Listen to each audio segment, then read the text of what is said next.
الأهلي. مرحبا بكم على كل منصات السوشيال ميديا على حلقة كأس الانتر.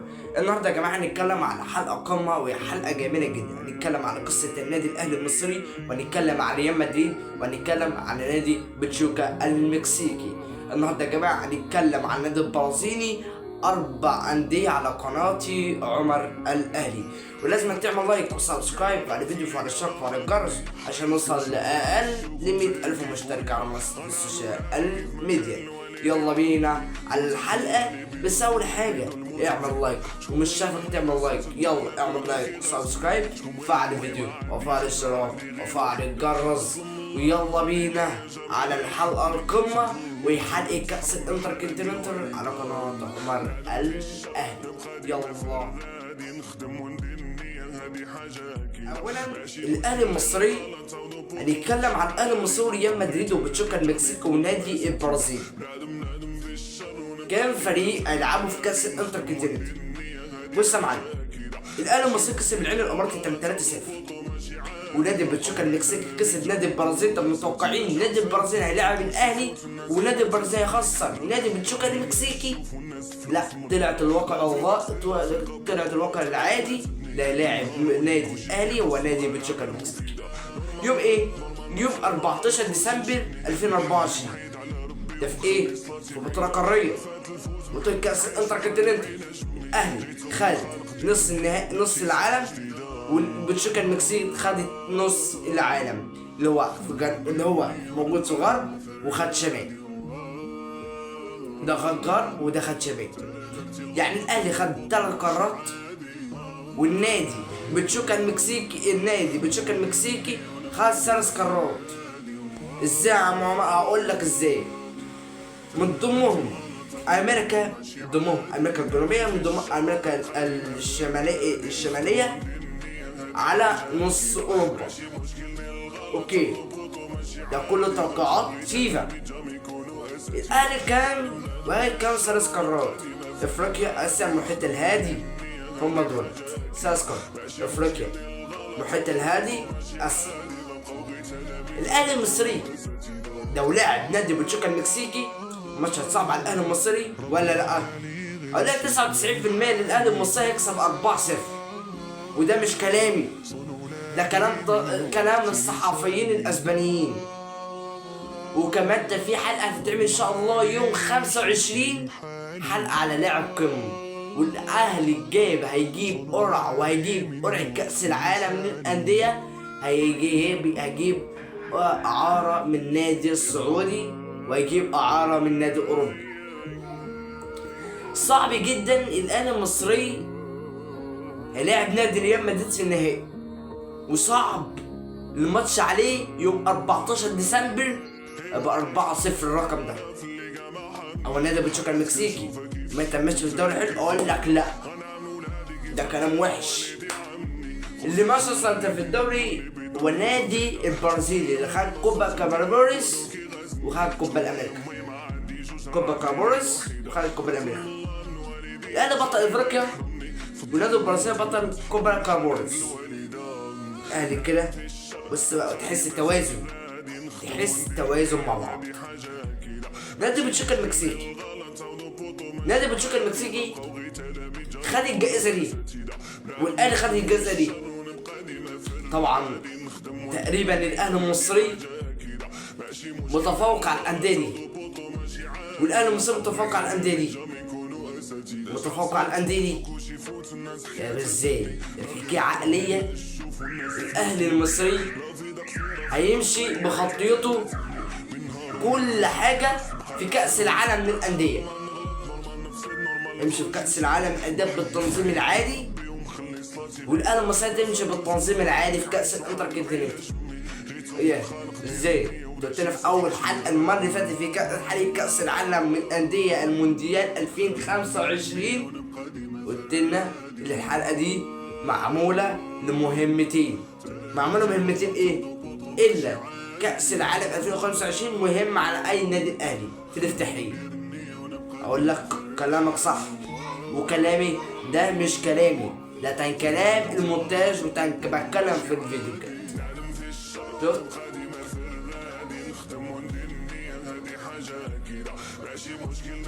طبعا الاهلي منزل بوست على الانستجرام، الاهلي المصري راح قطر. البطولة دي هتستضاف في قطر ان شاء الله. الاهلي المصري هيلعب على كذا قناه، هما كام قناه؟ 3 قنوات ان شاء الله هتتذاع عليهم. قناتين بره الوصله، وقناه جوه بين سبورتس. اول قناه بين سبورتس هي قناه رقم 1 بين سبورتس 1، هي اللي هتفتح الكاس انتر ماتش مهم جدا. كام متفرج على استاد 774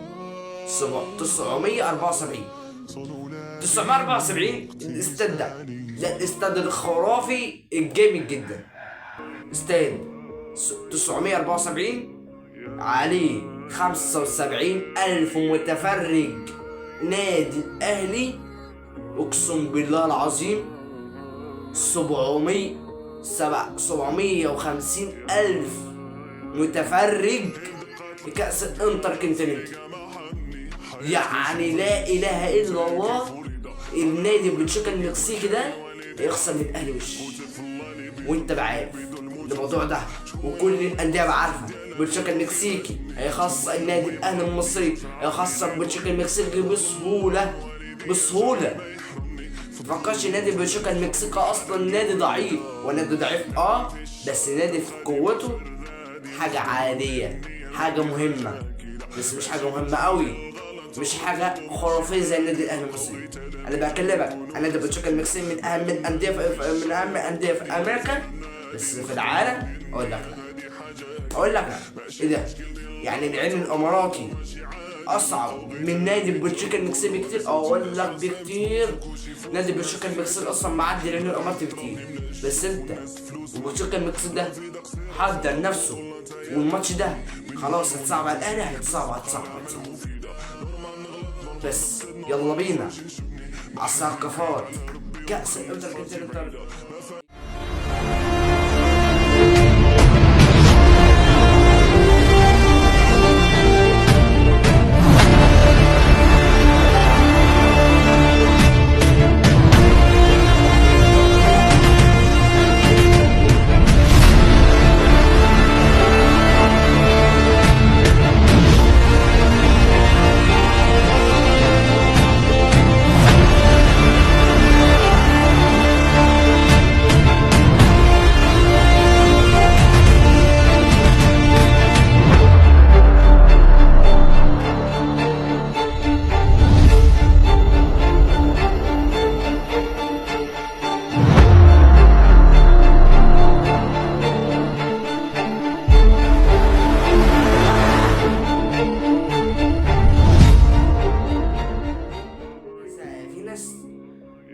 كتبولي في البوست الانستجرام، قالوا لي في قناه عمر دراما ان شاء الله يا حادي كينج كونج وجودزيلا الجزء الرابع ان شاء الله هينزل بعد بكره على قناه عمر دراما. يلا بسرعه اكتبوا عمر دراما على اليوتيوب، وتلاقوا صفحتي على قناتي على اليوتيوب، وعلى صفحتي على الانستجرام، وعلى التويتر والتيك توك والكواي. اكتبوا عمر دراما على كل منصات السوشيال ميديا، وقناه عمر الاهلي على كل المنصات الاجتماعيه. الاهلي زي ما قلت لكم في اخر فيديو، الاهلي هيلعب 3 ماتشات في كاس الانتر كونتيننتال. ولعب كام؟ اول ماتش لعب مع الاماراتي، تاني ماتش هيلاعب نادي بنشوكا المكسيكي، تالت ماتش اللي احنا هنحسبه هو نادي ريال مدريد. ايوه ايه يا لهوي يا عمر، يعني الدوري المصري اللي عليه الاهلي المصري عليه ماتشين في الدوري المصري، هتأجل للاهلي المصري في كأس الانتر كونتيننتال عشان الاهلي مشارك في